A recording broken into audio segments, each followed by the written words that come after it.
We all know TikTok is everywhere and it keeps growing, especially now with TikTok Shop turning the app into more than just short videos. And meanwhile, other platforms with nearly the same format like Vine disappeared. So in this series, we are going to look at why this happens, how two startups in the same space can launch with similar ideas, but only one stays relevant. And more importantly, what your company can learn to avoid ending up like the one that vanished. So today we will look into what TikTok got right in terms of consumer psychology and where Vine completely lost momentum even after being acquired. Because the difference had nothing to do with luck and everything to do with how people actually think and behave. So TikTok triggers the brain in ways Vine didn't. At a glance, the two apps seem almost identical, short videos, vertical format, quick entertainment. They both had dense memes, music, creators, everything that fuels virality. But TikTok was designed around how people interact with content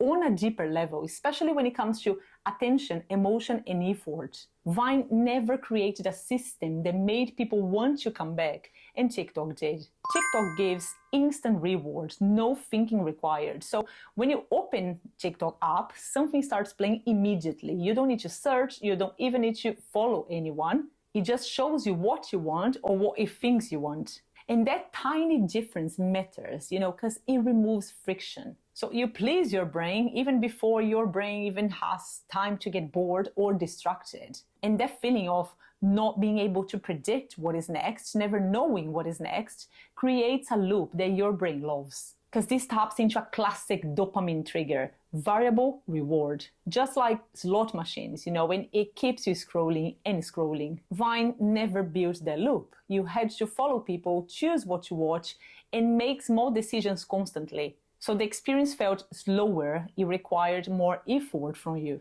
And even though the content was often good, including funny videos, music clips that, predated many TikTok dances and TikTok trending songs, the deliver didn't match the way the brain likes to consume. So this was all about behavior design, not just tech. TikTok makes users feel seen and rewarded. So another huge difference was how the platforms treated creators. So TikTok made creators feel like anything was possible. Even with 0 followers, you could reach thousands or millions of people. Not being able to predict this felt like a win. And when people feel they are winning, they just keep coming back. And that's a basic emotional trigger, reciprocity. The platform gives you something, so you give back by posting again. So Vine didn't support creators in the same way. There's no algorithmic push, no built-in growth engine, no monetization options. Even the top creators got nothing in return for their popularity.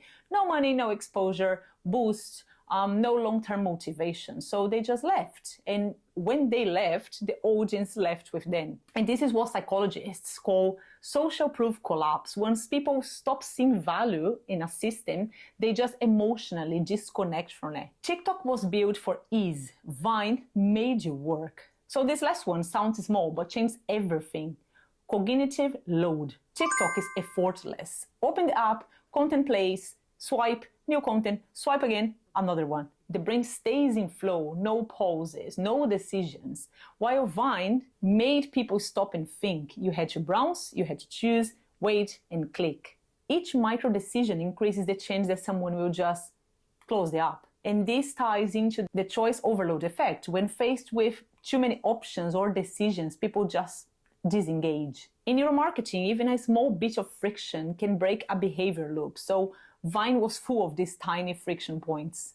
What can your business learn from this? This isn't just a story about video app. It's a perfect case study in consumer behavior and what makes a product stick. TikTok didn't dominate because it had better features. It worked because it was effortless, emotionally engaging, and instantly rewarding. It fits the way the brain works, not how we say we make decisions, but how we actually behave. So if you're building something, ask yourself, are you reducing friction? Even a small delay or decision point can make someone leave. TikTok made every action feel automatic. Your product should too.